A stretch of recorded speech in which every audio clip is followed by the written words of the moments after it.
For an amazing selection of toys and collectibles, including great video game figures from Figma, D-Arts, and more, shop Big Bad Toy Store. Just click the link in the description below this video.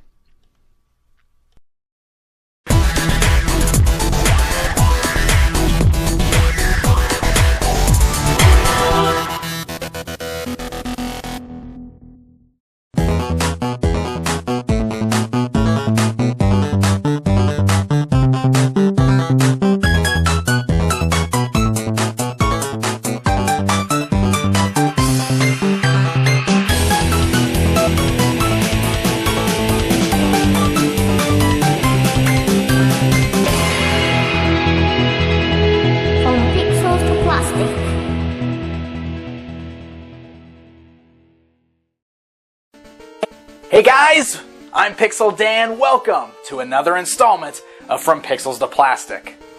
I gotta be honest, I never thought I would be so excited about the release of Pokemon toys. I mean, yes, I love Pokemon. I was an avid player of Red and Blue when it first came out. I thought it was really cool way back in the day when they had the big Burger King promotion because I bought up all those kids' meal toys just like everybody else, but since then I just haven't really cared a whole lot about Pokemon toys. There have been so many of them over the years, and I know that people have always asked me, why aren't you doing Pokemon episodes? Why aren't you doing Pokemon episodes? Well, now I finally feel like I have a reason to do it. Because after looking at the amazingly cool Tamashii Nations Mewtwo figure from the D-Arts line, I knew that I was going to be fully invested in all things Pokemon that come out under that label. So I was incredibly excited that the release of the next figure came so quickly.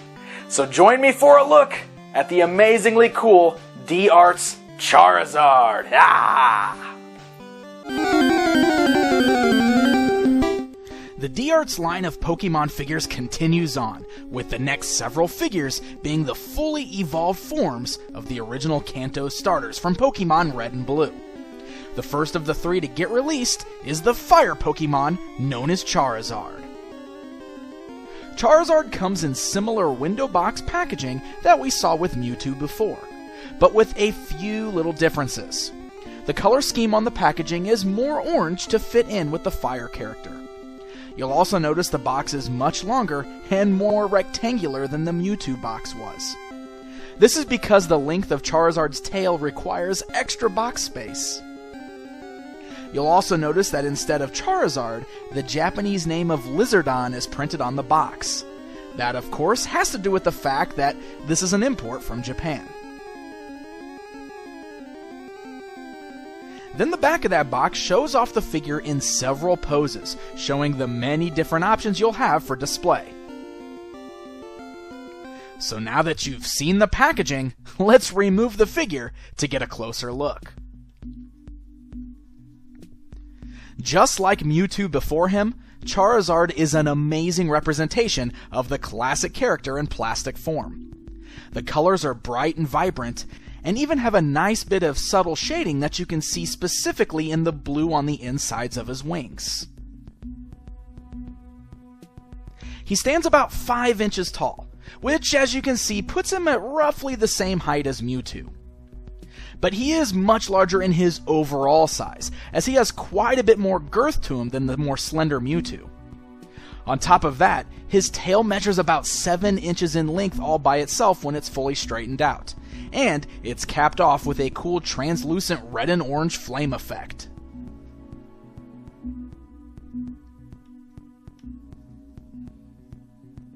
The figure feels nice and solid and has a decent amount of weight to him, so he definitely feels like a nice quality-made action figure. And of course, along with the well-done details, Charizard also features a great range of articulation. Most of his joints are all ball joints, which are going to allow you to kind of roll him around and pose him in many different ways. His head can move up and down and left and right. His mouth is articulated to open and close, and even his tongue inside is articulated.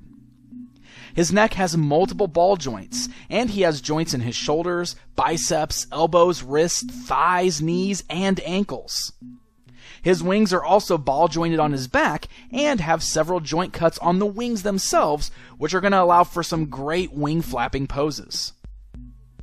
And then there's his tail, which has multiple joints all the way down it, allowing it to be easily shaped for a wide array of poses.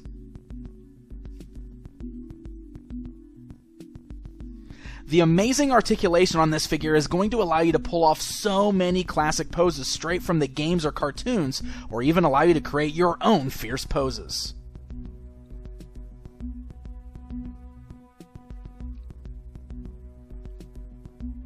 Charizard also includes a large display base that is designed like a Pokeball.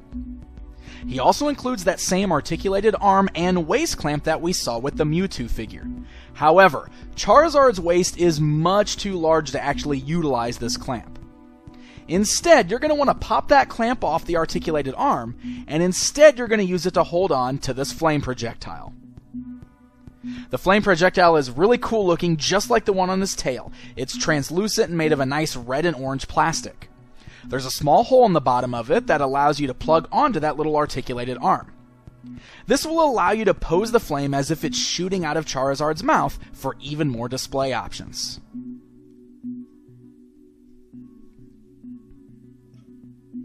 I must say, Charizard here is yet another amazing figure from the Pokemon D-Arts line.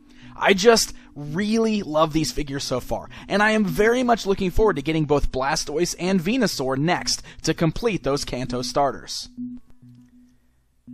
I still think it's so great that we're getting really nicely made collectible action figures based on these classic Nintendo characters. And hey, pose these D-Arts Pokemon figures alongside your Figma Link and Samus, and man, we are getting one heck of a cool looking Super Smash Bros. Display. Charizard is a Japanese import, so he's gonna run you around $50 to $60 to pick up.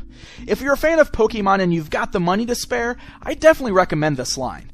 And I'd jump on getting him pretty quickly, because if history is any indication, once this guy sells out, he's going to skyrocket in price on the aftermarket. But for those of us who are fans of video game action figures, I'd say that it's definitely a pretty exciting time to be a collector.